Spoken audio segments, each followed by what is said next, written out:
Hello, this is Not Too Interesting with my guest, Ricarius. Say hello. Hello, pleasure to be here. It is. Anyway, this is another interview on monarchism. We met on the subject on the subreddit r/monarchism. And just tell me what is monarchism? Before I go into too much detail about monarchism and what constitutes the ideology, I'd like to talk a little bit about my qualifications to talk about the subject first. So, I have a bachelor's degree in political science from the University of Central Florida, specializing in the international relations track. And I also have a minor in European history, specializing in classical Rome and medieval Europe. And in that sense, I feel that I am fairly decently qualified to talk about the subject. But as for the nature of monarchism itself, as I understand it, there are three different ways that you can interpret a monarchist form of government. There is the constitutional monarchy, which I'm sure most of us are very familiar with in the modern day and age, uh, such as with the United Kingdom, in which the monarch plays a mostly ceremonial function to serve as a unifying figure for the country to rally behind and essentially kind of like a mascot of the state. But the actual workings of the government are entirely held in the control of the people. Like through an elected parliament, through the courts, through a prime minister, that kind of thing. Then on the other side of the spectrum, there is the absolute monarchy, which is generally what we think of when we think of feudalism and dictatorial monarchs who ruled in the days long past. However, there are some countries in the modern day that still practice absolute monarchy to a certain extent, such as in the Middle East or Africa, and I believe there are some Southeast Asian nations that also practice absolute monarchy to a certain extent, but that particular style of monarchy is not something I'm uniquely familiar with aside from my historical understanding of it. And then there is something that is more in the middle, which I call executive monarchy, but I've also heard it referred to as semi constitutional monarchy. Um, this is the kind of monarchy that is practiced in countries like Spain, where the monarch, rather than being ceremonial, actually has limited executive power to act in government, but they don't wield absolute power. They are still checked by the presence of a legislature and a system of courts to keep them from exercising dictatorial power, except in the most extreme circumstances, like a national crisis of some kind. And that is the kind of monarchy that I am a proponent of. You can think of it kind of like how it works in the United States, where you have the president, who is the commander in chief of the military, who is the leader of the executive branch. And the only real difference is that this position is not elected. They are, part of the monarchy in the sense that it is an inherited position. Or, depending on how the monarch is chosen, it could be an appointment or even an elective monarchy where you have a monarch who rules for life, and then after their passing, a new one is elected by either the people or by legislature. All right. Could you tell me why do you prefer this executive monarchy instead of Uh, the other two? What's special well, with it? well, with the absolute monarchy, it is fairly easy to see why there could be problems. As the old saying goes, absolute power corrupts absolutely.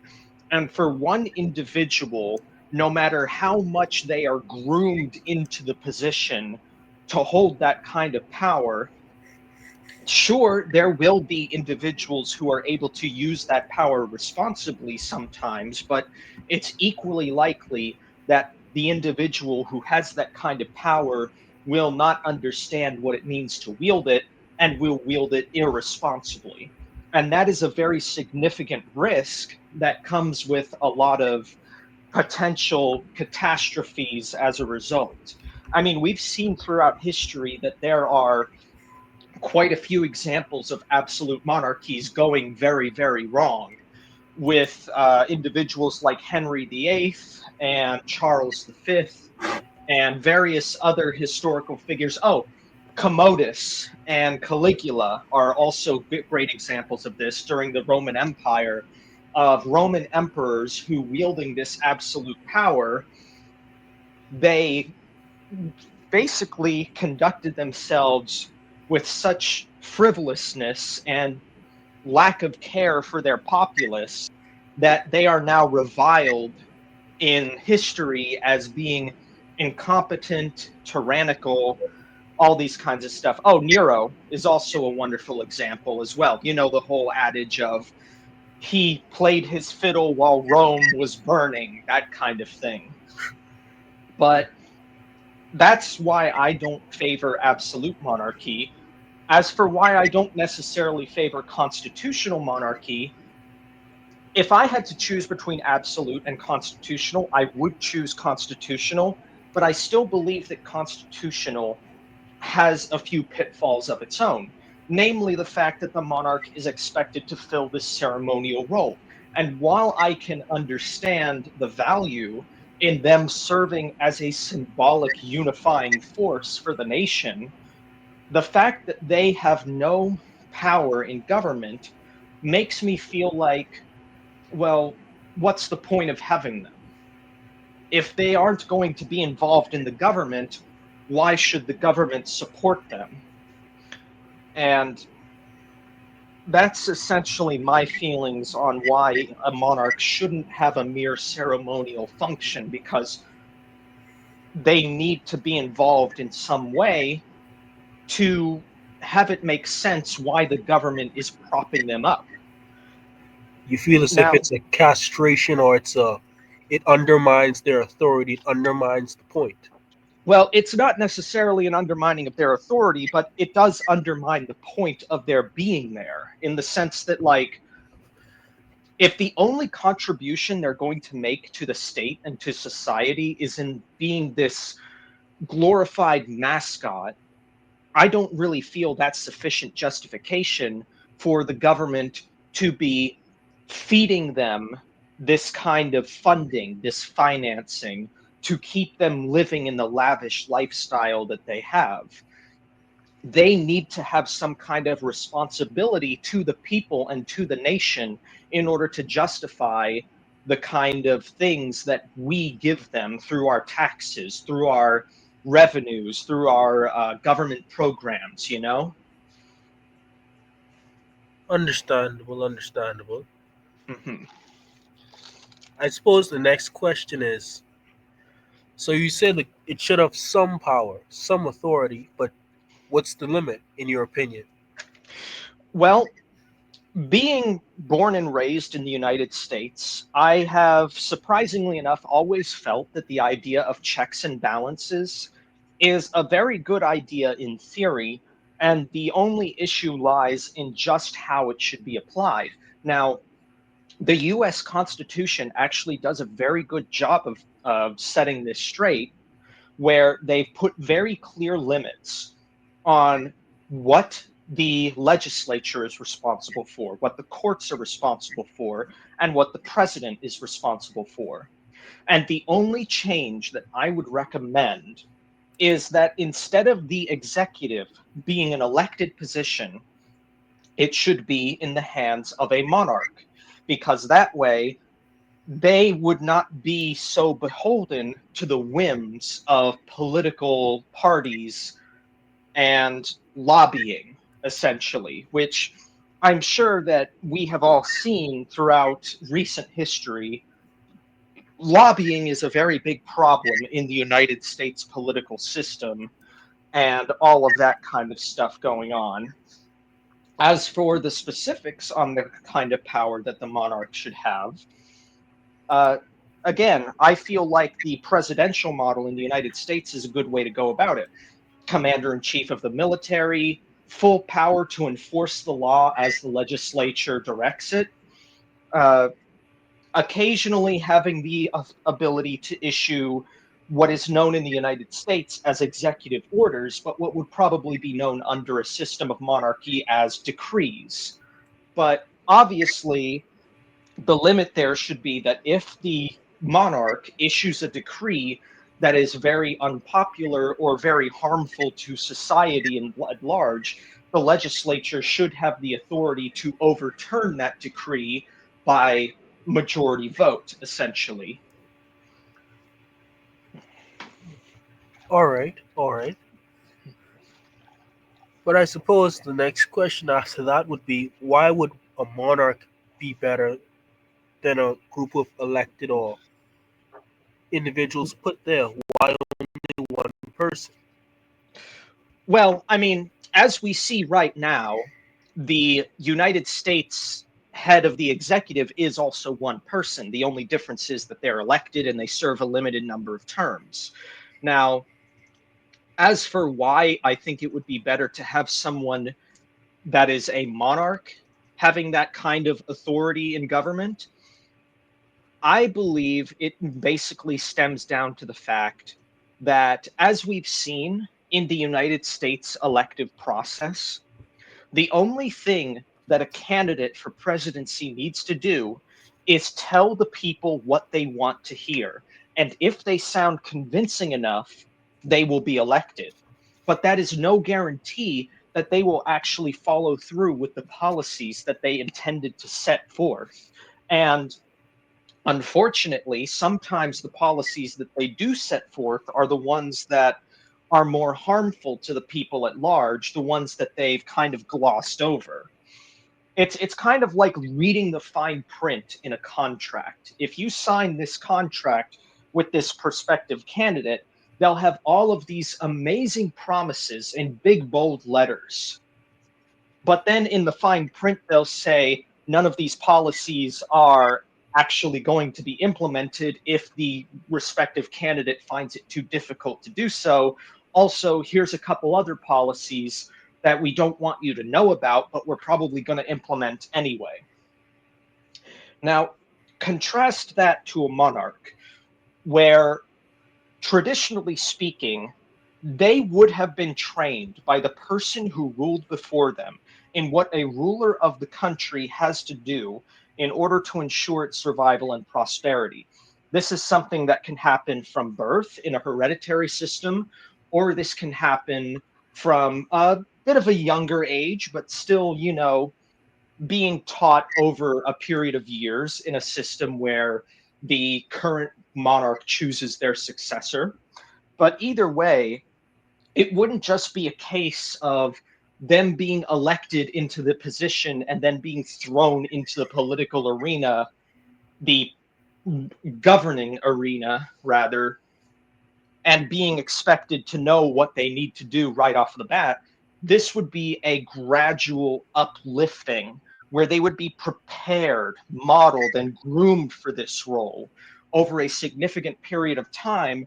And therefore, they would have a much better understanding of what their powers and responsibilities are to the nation once the time comes for them to achieve and raise themselves to this position that they have been prepared for. All right, all right. So you're essentially in a monarchy hoping that you'll have someone groomed and properly trained almost their entire life for this position, and they could hereditarily pass down the wisdom. Hereditarily or chosen by successorship. I don't believe that a monarchy necessarily has to follow familial lines, although that is a good baseline to go forward with when dealing with a monarchy. That's definitely the most common form of monarchy. But I do believe that as it was done in the Roman imperial system, you don't necessarily have to be related to someone in order to be eligible to succeed them. You simply need to be appointed by the ruler who ruled before you. And then, with the support of well, in the case of the Romans, the Senate, you would then achieve that position when their time comes. And, you know, but obviously there are different ways to go about it. But if you want to just talk specifically in the context of hereditary rule, just to make it simpler, we can do that. All right, all right. But what about legitimacy? How would you determine legitimacy? Mm, well, legitimacy is a topic that kind of is very nebulous because what is considered legitimate in one culture is illegitimate in another a lot of times. Because the ultimate source of legitimacy is the approval of the people, your public opinion. And this is true whether in a democracy or in a monarchy. Now, obviously, in a monarchy, it's a lot easier to deal with bad public opinion because you can't be voted out of office. And that is a little bit of a flaw that comes with monarchy. But what we also need to remember is that at the end of the day, politics is about figuring out the advantages and disadvantages of ruling a nation in different ways and weighing those advantages and disadvantages against one another. So when I say that I'm a proponent of monarchy, I'm not saying that I believe monarchy is this utopian ideal that we should aspire to establish everywhere exactly as I believe it should be.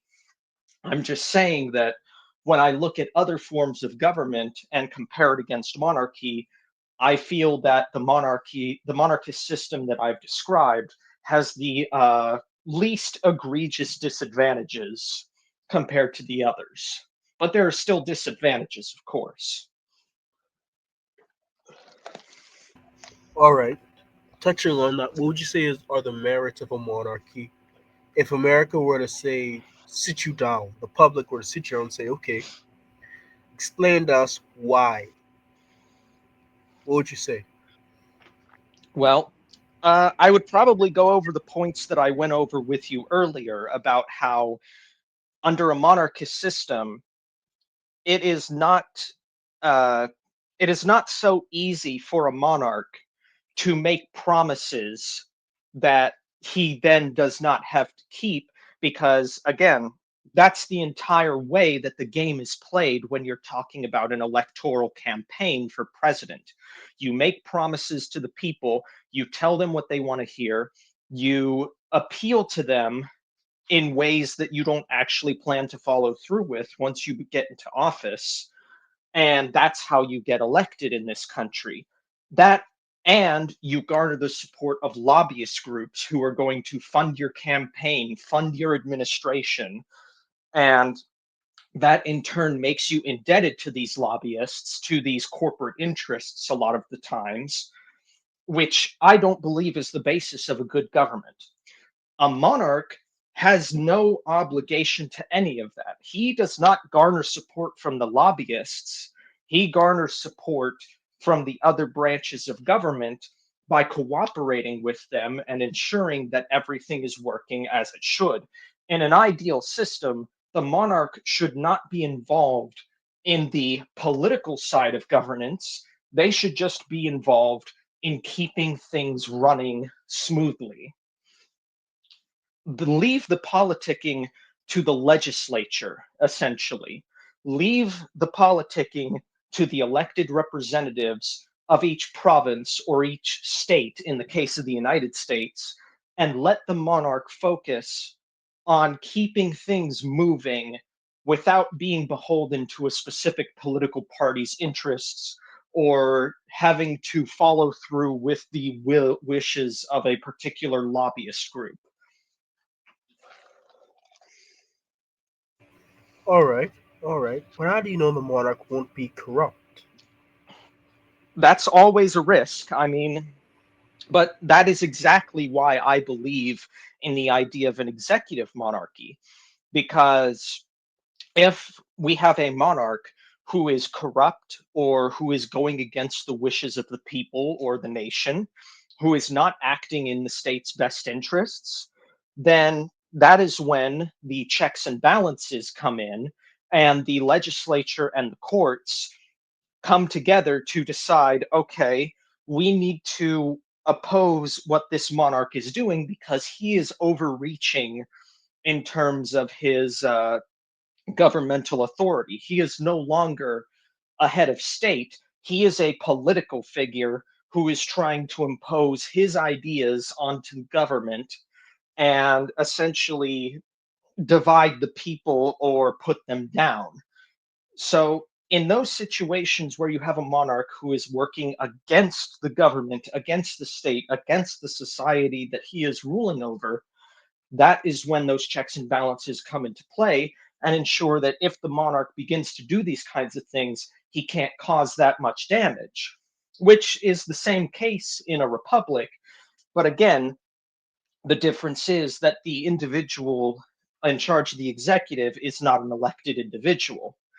Now, sometimes you can have monarchist governments where the monarch can be impeached.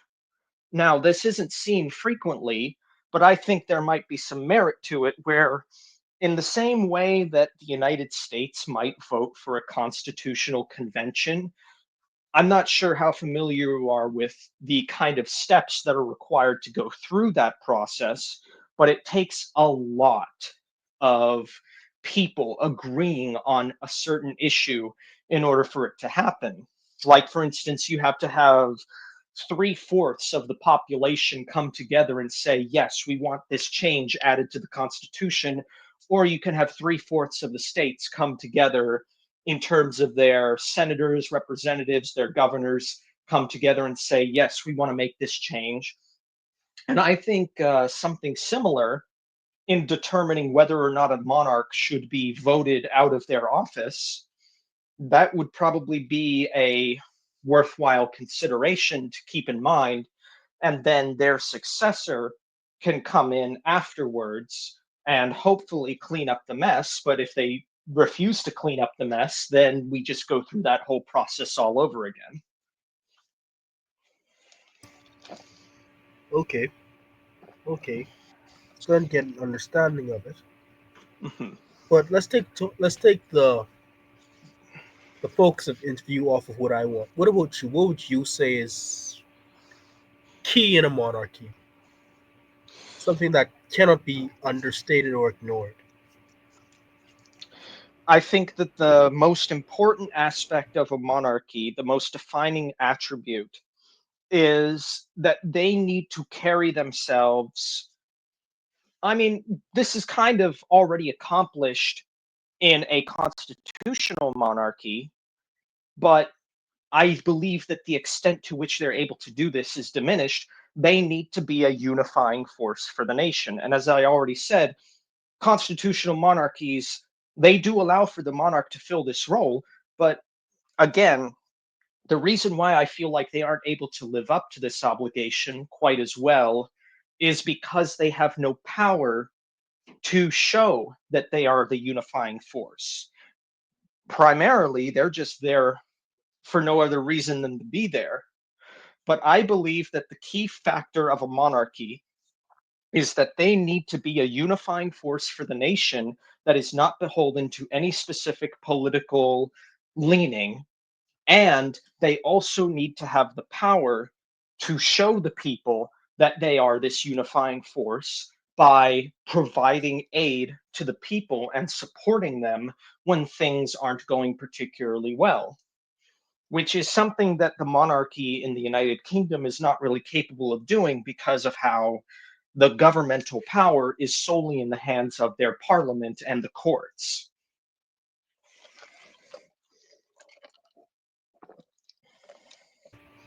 All right, all right. Hmm.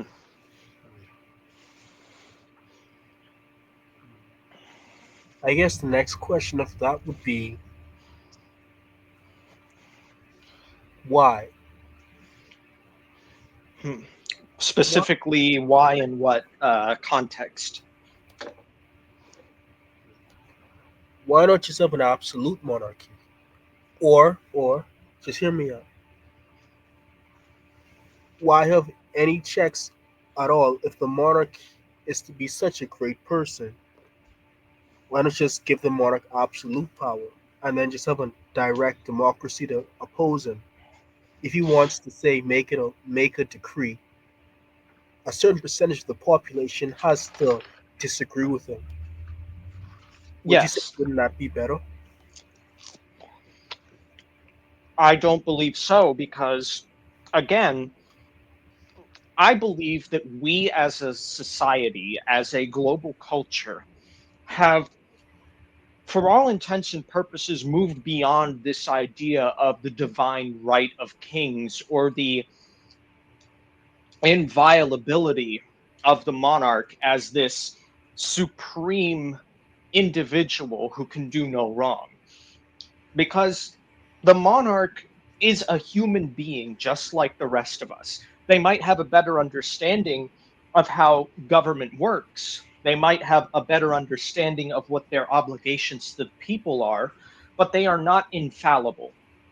And that is why I believe that absolute power is not a good thing for them to have, because an individual who is flawed cannot wield absolute power responsibly unless they're this exceptional individual who only comes along like once in a blue moon. And that's not something we should expect, you know? We should expect that if a monarch is going to occupy the office, we have to expect that they will be the kind of monarch who does things that are against the public interest, against the common good. And that is why the checks and balances need to be kept in place. We cannot expect them to be this grand figure who does everything exactly as he should and exactly as the people would want. Hmm. Fair point. Fair Hmm. point.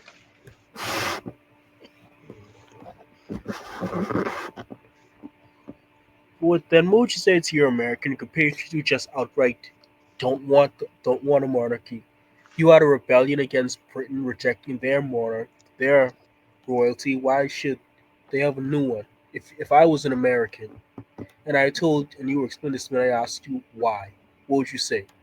Well, if they're hearkening back to the War of Independence against Great Britain, Hmm. I would mainly explain to them that the reason why this rebellion took place was because the representatives of the 13 colonies were seeking representation within the larger British government.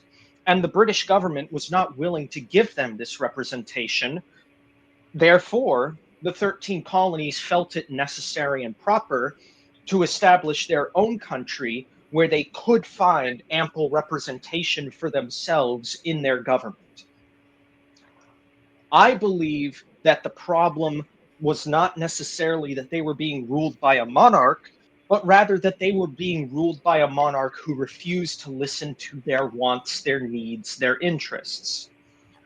And I believe that if they had followed through with the idea that Alexander Hamilton proposed, which was to establish an elective monarchy in the United States, where the executive ruler would be expected to serve for life, I believe that that would have accomplished everything that the United States sought to seek out in terms of creating their new government to be fair and just, perhaps even better than what we have currently, because it was George Washington himself who warned against the dangers of political parties, and now political parties play an extremely powerful role in determining who is the next leader of the free world.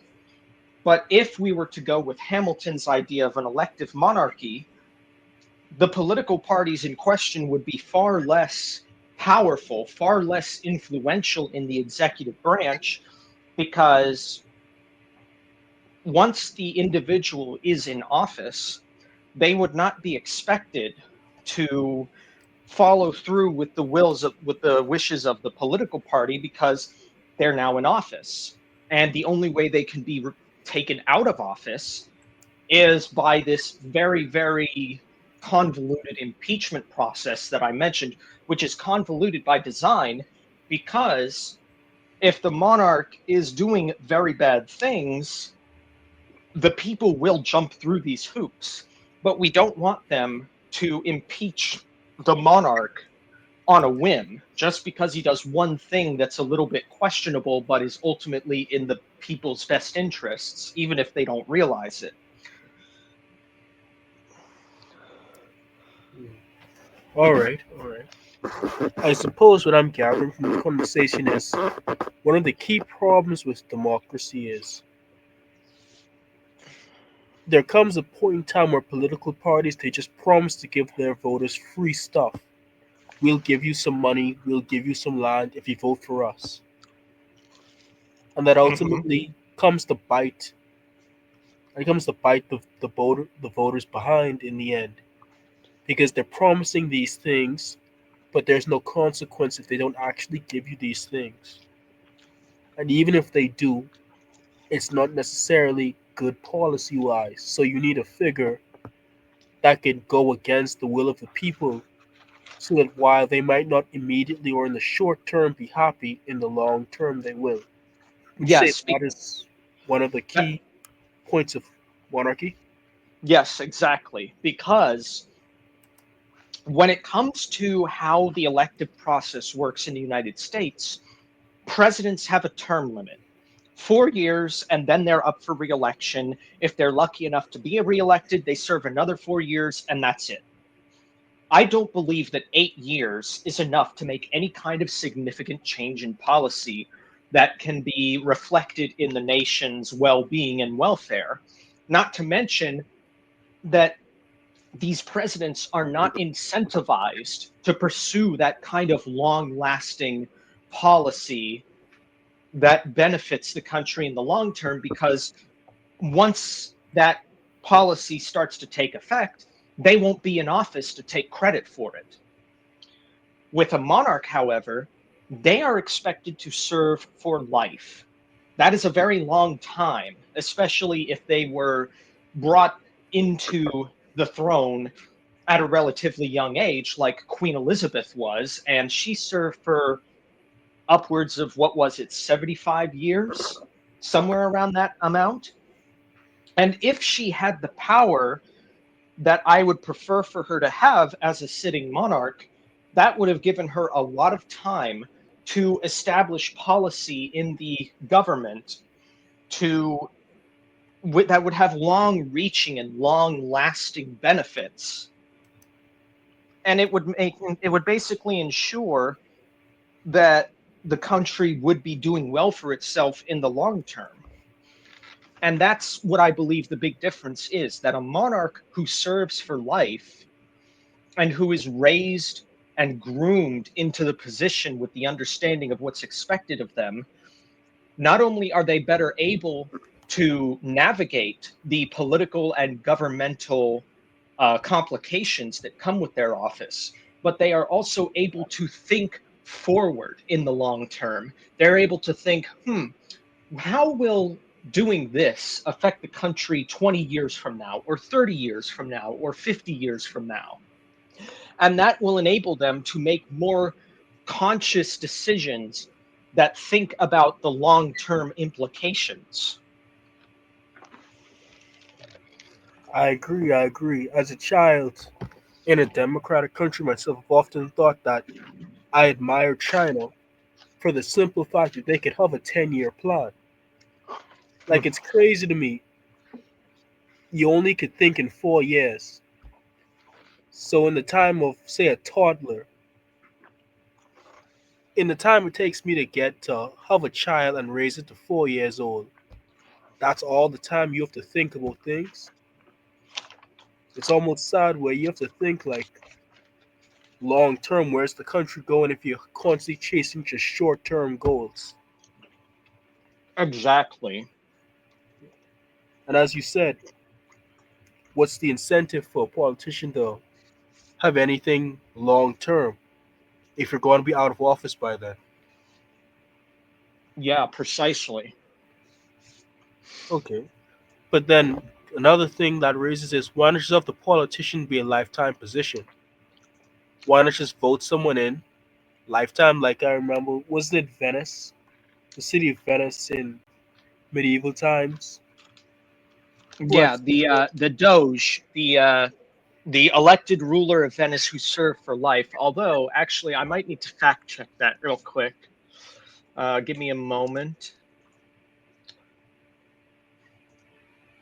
because let me see. Yeah, the Doge of Venice, highest role of authority,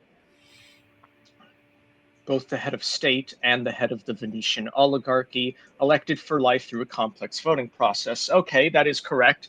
However, I would argue that even if Venice was nominally a republic and the Doge was an elected position, there were still many aspects of the governance that reflected somewhat in terms of how a monarchy would function. Now, obviously, there are still key differences. Like a lot of the times when you compare a system like a Doge to a monarchy, a lot of the differences at that point become superficial. Like Venice refers to itself as a republic. They emphasize the Doge's role as an elected leader, even though he's elected for life.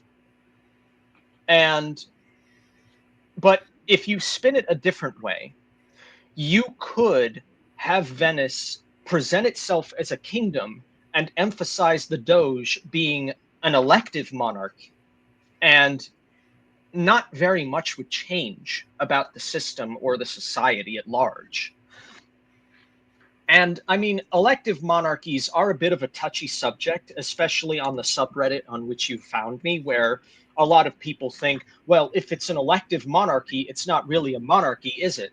But there are a lot of historical examples of monarchs that were elected either through aristocratic polling or through the wishes of the masses. I mean, the biggest example of this would have to be the Holy Roman Empire in medieval Germany, which I know everyone likes to meme about not being holy or Roman or an empire, but it did last for 1,000 years and only fell apart because Napoleon ran in and conquered everything. And they were an elected monarchy in the sense that the Holy Roman Emperor was chosen through a series of prince electors who would come together and choose who their emperor would be through a vote. Now, obviously, the emperor in question did then have to be confirmed by the Pope in the earlier half of the Holy Roman Empire's history, but then later on they kind of did away with that after the rise of Protestantism and the I believe it was the 30 Years' War that determined. I think it was the 30 Years' War. Well, whichever war it was that was responsible for establishing the rights of Protestants in the Holy Roman Empire to self govern themselves without the overreach of the Catholic Church. And from that point on, the Pope didn't really have a significant say in how the Holy Roman Empire conducted itself. But my point being that the Holy Roman Empire is the biggest example of an elective monarchy that exists in history. There are plenty of other examples, however, such as Bohemia, which was the king of Bohemia was actually elected by the estates. And then Hungary also had an elective monarchy until they were conquered by Austria. Uh, there's numerous examples. Oh, the Polish Lithuanian Commonwealth is another one. And I believe there are some in the modern day that still exist. Cambodia apparently is one. They have it enshrined in their constitution that the monarch is chosen for a lifelong term. by a royal council of the throne, and then I mean, I could go on and on and on about examples of elective monarchies, but again, the point that I'm making here is that when you look at a society like Venice and you compare it to a monarchy, an elective monarchy at that, is there really any difference besides the fact that the Republic of Venice called itself a republic and called their leader a doge instead of a king? Hmm. You're right. You're right. But I suppose in this elected monarchy, do the people get to elect the monarch? Because then, when you run into the same position, they're just going to select the monarch who has the most stuff to give them, or who promises to give them the most stuff, or will That there is, be a royal council? How would you solve it? well, a lot of uh, a lot of the ways that things are done in elective monarchies is that the people themselves don't directly elect the individual to become a monarch. Like in the Holy Roman Empire, for example, it wasn't the commoners who chose the Holy Roman Emperor. It was the prince electors, who were a specific group of aristocratic individuals within the Holy Roman Empire who came together and decided this is who we want to be our emperor. And they had to choose from one of their own peers, a fellow aristocratic noble within the Holy Roman Empire. So ultimately, you could find similarities to that in the Electoral College of the United States, because a lot of people believe that it's the popular vote that determines who becomes president, when really it's the Electoral College. However, the issue then arises with the fact that in the United States, the Electoral College is intended to reflect the opinions and the wants of the common people, which is where things start to fall apart. Because I believe that the common people should only be able to elect people to positions in the legislature, the people who are in charge of making laws and following through with the policies that the common people want for their specific province or state. The monarch needs to have a duty to the nation as a whole, not to one specific political party. And that is why I believe that the common people who are more easily swayed by these lofty promises should not have a direct involvement in the election of this particular monarch. And I believe that was also the case of how it worked with choosing the Doge of Venice, actually, because yeah, the even the Doge of Venice was chosen by the Great Council of Venice and not elected by the people specifically. So, in that sense, yes, the Doge can be technically considered an elective monarchy. All right, all right. I'm thinking of the next thing I want to ask, but while I'm thinking, anything you want to say? What would you say to someone like me who's just getting into monarchy, just learning about it? Uh, I would say learn from history, study the historical examples of monarchies, both good and bad. Study Caesar Augustus, study Napoleon, but also study Henry VIII, also study Charles V. Understand the positives and the negatives about how monarchy has worked throughout human history. And I do mean human history, because out of all of the systems of governance that humanity has had throughout its existence, ever since we created agriculture, monarchy, whether it be at the tribal level or at the national level or at the imperial level, that has been how humanity has governed itself for thousands upon thousands of years. And the democracies that are so common nowadays are, relatively speaking, a very recent construction of history. Like if we, I mean, obviously it had its beginnings in Athens, but that was a very niche, a very local expression of that kind of governance. It wasn't the global phenomenon that we now see it as today. And I believe that the global phenomenon really started to take off after the Napoleonic Wars. That is when democracy really started to entrench itself as a prominent system of government in humanity's history. But before that, monarchy was the prevailing system for thousands of years. And considering that we got to where we are now under monarchies, I mean, something has to be said for that system of governance that we were able to, advance ourselves to this point under that system. Good point. Good point. Would you say modern secular thinking is a barrier to that? Could you have a monarchy, say, in a state that's mostly atheistic? Do you need a belief in God for monarchy to work? Not necessarily in God, but I do believe that some kind of higher power or some kind of spiritual belief needs to be present within the society in order for the monarchy to increase its legitimacy, essentially. Now, I myself don't really care what you believe, spiritually speaking. I believe that whatever the divine truth is, we all explore it and experience it and discover it in our own ways.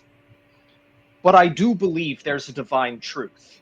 That is where I disagree with atheists who believe that nothing awaits us after death. There is nothing spiritual about the lives that we lead. And in that sense, I do believe that that monarchies are relatively incompatible with the ideas of atheism in that regard. But that's more my opinion rather than any kind of informed academic position. Hmm. All right. All right. Also, here's a topic. Here's something I wish I did say on my last interview with a monarchist. Why not have an AI be the monarch? Hmm. Suppose you had a monarch that was an AI, and it was a free and open source AI, so everyone knows what code is there in it. No one can edit the code, but they all see the code and they see why it was made this way, and so forth. Well, what guarantees do we have that you can't edit the code? What safeguards are in place to ensure that the AI can't be hacked by someone or some group? Also, uh, AIs as they exist today. Now, are we talking about AIs as they exist today, or are we talking about hypothetical AIs in the future that have developed sapience and the ability to think independently of their human operators? Hypothetically, in the future, Okay, so you're talking about general superintelligence. Well, not necessarily a super intelligent AI, not necessarily that, but an AI that has the qualities you would want in a human monarch, but would never make a mistake. A monarch that would never lie to you. A monarch that would always do the right thing. A monarch that is incorruptible, truly and utterly. well, Would that be a better monarch than a human being? if an AI had all those qualities, absolutely. But I don't really believe that an AI will have those qualities unless they have become a super intelligence. In which case, there is a Kurzgesagt video that goes into detail about the risks of artificial intelligence and talks about the idea of general super intelligence and what an AI would become at that point. But I guess what I'm trying to say is that envisioning an AI of those kinds of qualities of those kinds of intricacies to its programming would require it to become fully self-aware and to become fully super intelligent to the point where it's not even a king anymore, it's a god. Hmm.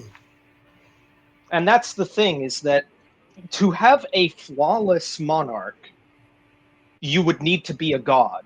I mean, that's why in Christianity we look to Jesus Christ as the King of Kings, and we refer to his domain as the kingdom of heaven.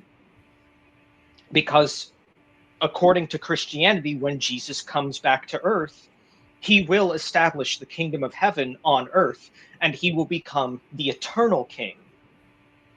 So, even in democratic societies like the United States, you still have a large segment of the population who are, as much as they deny it, monarchists. But monarchists in the sense that they are more spiritually focused on monarchy, in the sense of their respective deity being the only one who can truly be a good monarch. But that's the thing. There's a difference between a good monarch and a flawless monarch.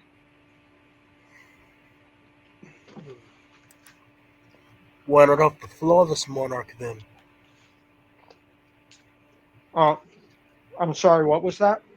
Oh, sorry, my computer froze. But why not have the flawless monarch then?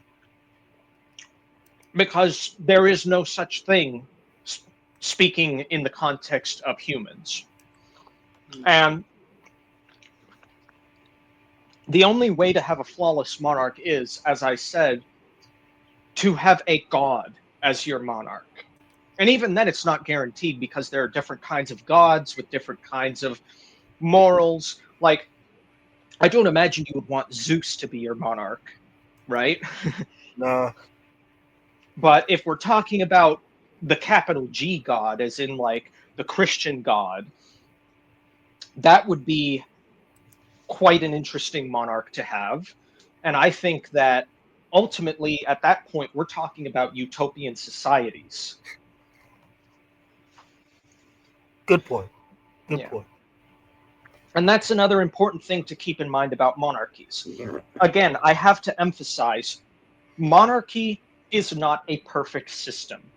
I believe it is the ideal system when comparing it to others, but I don't believe it's perfect, because by nature, politics involves understanding that humans are flawed creatures by design.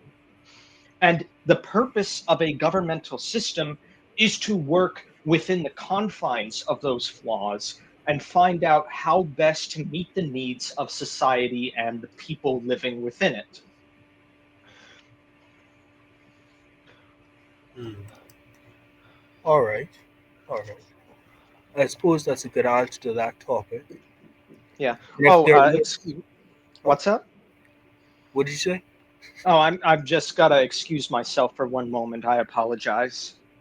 Ah, no problem.